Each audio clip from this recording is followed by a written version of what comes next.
Kegagalan pemberontakan Boxer telah menyebabkan kerajaan Manchu mengarahkan pegawai-pegawai kerajaan mengemukakan cadangan pembaharuan bagi memodernkan China pada 29 Januari 1901. Maharani Dowager Zhu Xi mengumumkan gerakan pembaharuan berteraskan ciri-ciri baik peradaban Barat. Gubernur Jenderal Liu Kun Ai dan Chang Chi-tung telah mengemukakan 3 pucuk surat peringatan kepada pihak istana pada bulan Julai 1901. Hasil daripada cadangan yang dikemukakan oleh Liu Kun Ai dan Chang Chi-tung, pelbagai pembaharuan dilaksanakan. Pembaharuan yang dilaksanakan meliputi aspek pendidikan, ketenteraan, perlembagaan, ekonomi, sosial, dan pentadbiran. Antara langkah-langkah gerakan pembaharuan Qing bagi memulihkan kerajaan Manchu adalah daripada aspek pendidikan. Matlamat pembaharuan dalam bidang pendidikan adalah untuk melatih pegawai-pegawai kerajaan yang lebih cekap. Pada tahun 1904, kerajaan Manchu memperkenalkan sistem pendidikan moden berasaskan model pendidikan Jepun. Sistem pendidikan merangkumi 4 tahap, yaitu sekolah rendah, sekolah menengah, sekolah tinggi atau maktab, dan University Peking. Pada tahun 1905, peperiksaan perkhidmatan awam kerajaan yang berasaskan kitab-kitab klasik China dimansuhkan. Sukatan pelajaran moden yang mengandungi sejarah China dan Eropa, sistem kerajaan, serta ilmu sains dan teknologi barat diperkenalkan. Pada tahun 1906, Kementerian Pendidikan ditubuhkan untuk menguruskan pelaksanaan sistem pendidikan di sekolah. Pelajar-pelajar dihantar untuk menuntut di luar negara seperti Jepun, Eropa, dan Amerika Syarikat. Pada tahun 1873, pejabat percetakan kecil ditubuhkan bagi menerbitkan buku-buku dalam bidang alam sekitar, ekonomi, fisik, kimia, dan undang-undang antarabangsa. Perkembangan pesat dalam bidang pendidikan menyebabkan banyak sekolah dan maktab didirikan di China. Maktab-maktab kecil telah dibina di Shanghai, Canton, dan Fuzhou. Sekolah pelayaran dan membina kapal turut dibina. Biarpun pembaharuan dalam sistem pendidikan telah dilakukan, namun nilai-nilai ajaran Konfusius tidak diabaikan. Menjelang tahun 1909 hingga 1910, terdapat 57.267 buah sekolah di China. Langkah yang seterusnya daripada aspek ketenteraan, kerajaan Manchu turut menjalankan pembaharuan dalam bidang ketenteraan bagi mengukuhkan sistem pertahanan negara. Kerajaan melantik Yuan Shikai untuk melaksanakan pembaharuan dalam bidang ketenteraan. Yuan Shikai mengambil tindakan merombak semula struktur angkatan tentera berdasarkan model angkatan tentera barat, memperbesarkan dan memodernkan angkatan tentera darat, memperkenalkan senjata moden, dan menubuhkan pasukan tentera kerahan berdasarkan sistem ketenteraan Jerman. Sekolah-sekolah tentera moden ditubuhkan untuk melatih anggota tentera. Kerajaan juga mengkaji pakar-pakar tentera dari Jepun dan Jerman untuk melatih angkatan tentera negara. Pegawai-pegawai tentera dihantar ke luar negara, terutamanya Jepun dan Jerman, untuk menjalani latihan. Pada tahun 1909, seramai 700 pegawai tentera China dihantar ke Jepun untuk menjalani latihan ketenteraan. Pada tahun 1906, Kementerian Pertahanan telah ditubuhkan untuk menguruskan hal ehwal ketenteraan. Kementerian Pertahanan telah merancang untuk menubuhkan Angkatan Tentera Darat Nasional yang mempunyai 36 bahagian.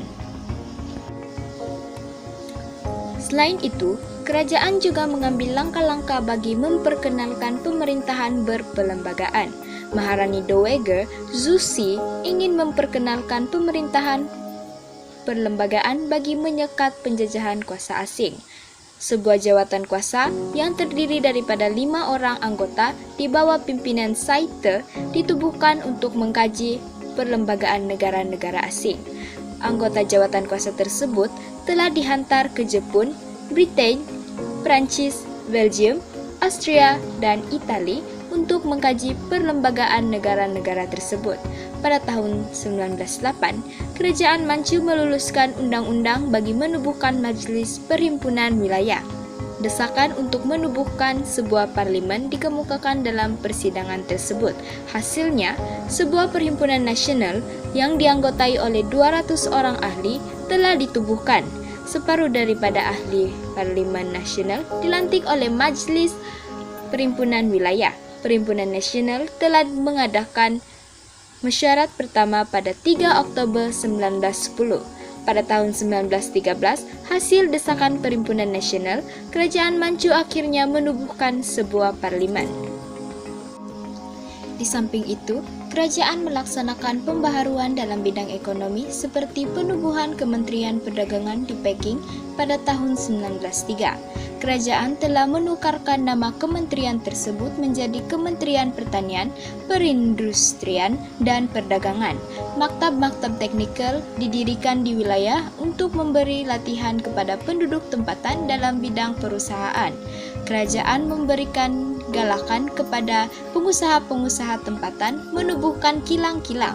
Pada tahun 1903 hingga 1908, 130 buah kilang didirikan oleh pengusaha tempatan di China. Kerajaan juga menggalakkan penggunaan barangan tempatan. Pada tahun 1905, Yuan Shikai mengadakan satu pameran perindustrian di Tianjin. Sebuah dewan untuk mempromosikan barangan keluaran tempatan telah didirikan di Peking. Bagi melancarkan perdagangan antara bangsa, jawatan pengawas perdagangan ditambah.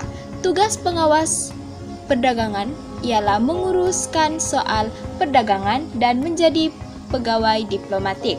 Atas desakan pihak barat, sistem pentadbiran kastam diubah mengikut gaya barat. Kerajaan China melantik orang barat pertama memegang jawatan sebagai Inspektur Jeneral Kastam. Menjelang tahun 1911, kerajaan telah membina landasan kereta api sepanjang 9.600 km. Selanjutnya, kerajaan Manchu juga telah melakukan beberapa pembaharuan dalam bidang sosial.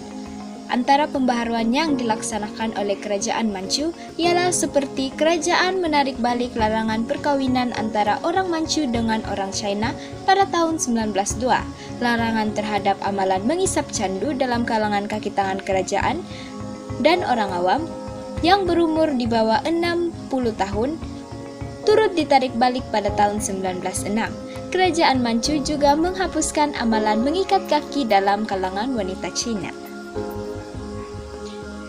Langkah yang terakhir daripada aspek pentadbiran, kerajaan Manchu telah melaksanakan beberapa pembaharuan dalam bidang pentadbiran.